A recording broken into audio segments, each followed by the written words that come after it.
Today, we're diving into something I think we can all relate to, that feeling of being stuck when you have to make a really big, important decision. We're going to explore a path to move forward with confidence. So, have you ever been there? Standing at a crossroads and the way forward just isn't clear? The weight of that choice can feel, well, pretty immense. It could be about your career, a personal commitment, a big financial step. That moment of hesitation is something we all know. And you know what? It's totally natural to feel confused, maybe a little scared, full of doubt. Sometimes the fear of making the wrong choice is actually more paralyzing than the decision itself. But what if there was a way, a framework to cut through all that uncertainty? Well, that's exactly what we're looking at today. There's a divine solution to indecision, and it comes straight from the Quran. It's a really powerful principle that's all about turning that hesitation into clear, decisive action. Okay, so this verse from Surah Al-Imran is right at the heart of our whole discussion. It says, "Then when you have taken a decision, put your trust in Allah." Now, this isn't just about picking an option. It's about your whole mindset after the choice is made.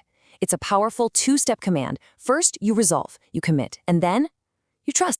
And when you really take this verse to heart, the benefits are real. It strengthens you against doubt. It cuts down on that fear and hesitation that just clouds everything. And ultimately, it helps make the path forward feel a lot clearer. It's like a tool for building your inner strength. But this verse isn't just some abstract piece of advice. Nope, it was actually revealed during a super critical, high-stakes moment in history. So let's look at the case study, the time right before the Battle of Uhud. So, strategy. This act of consultation, or mashwara, is actually a really important first step in itself. So he's facing two very different ideas. The elders, they advised a defensive plan, stay inside the fortified city of Medina and fight from there. But the younger companions, full of passion, argued for going out to meet the enemy head-on. A classic strategic dilemma, right? After listening to everyone, the prophet sided with the majority, in this case, the youth, and he made his decision. They would go out and meet the enemy. The debate was over. It was time for action. But then, a moment of doubt. When the companions actually saw the prophet armed and ready to go, the reality of the situation really hit them. Some of them started having second thoughts, even offering to take back their opinion, saying, hey, maybe the elders were right after all. And this is the crucial part. In response to their wavering, the prophet made this incredibly powerful statement. He basically said, look, the time for discussion is over. A decision has been made. Now, the only thing left to do is to move forward with complete trust in God. There's no turning back. And it was right then, in that exact moment, with a leader making a tough call and sticking to it even when others started to doubt, that the verse we talked about was revealed. It basically cemented this principle for all time. Firm resolve, followed by absolute trust. So how do we turn this into something we can use today? Okay, so how do we take this amazing principle and actually apply it when we're facing our own Battle of Uhud moments? Well, the source material gives us a really clear, actionable method. It's a simple two-step spiritual practice. Before you make your final choice, the idea is to recite that verse of resolve and trust 11 times.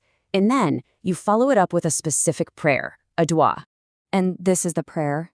It means, "O Allah, choose for me and do not leave me to my own choice." Wow. That's a really profound act of humility, isn't it? It's basically admitting that our own judgment is limited and asking for divine guidance to lead us to what's truly best. Now, the best times to do this practice are said to be after the dawn or night prayers, those times of quiet reflection. But really, the most important thing is you can do it anytime you feel that intense confusion, anytime your heart just feels unsettled. Let's zoom out for a second.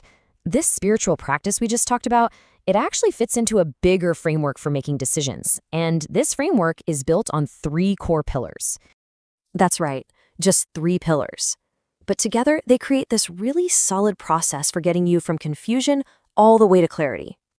So here they are. First up, you've got prayer, or dua. That's turning to the divine for guidance. Second, there's consultation, or mashwara. Just like the prophet did, you seek out wisdom from people you trust, people who know their stuff. And third, you have trust in God, or tawakkul. This is that final crucial step of letting go and relying on God for the outcome after you've done all your homework. All right, let's wrap this all up. What's the big takeaway here? How can we take all of this and use it to face our own decisions with that same kind of divine resolve? The Prophet's example at Uhud gives us the perfect sequence. First, consultation is essential before you decide. You gotta gather your info, get advice. But, and this is key, once that decision is made, you abandon all hesitation. You just move forward with conviction. And then finally, you entrust the result, whatever it may be, entirely to a higher power. And that brings us to our final thought. Do your homework, make your call with resolve, and then let go. In this framework, trusting the outcome to God isn't passive at all. It's the absolute pinnacle of wisdom. It's the ultimate source of peace. So, what decision could this framework help you with today?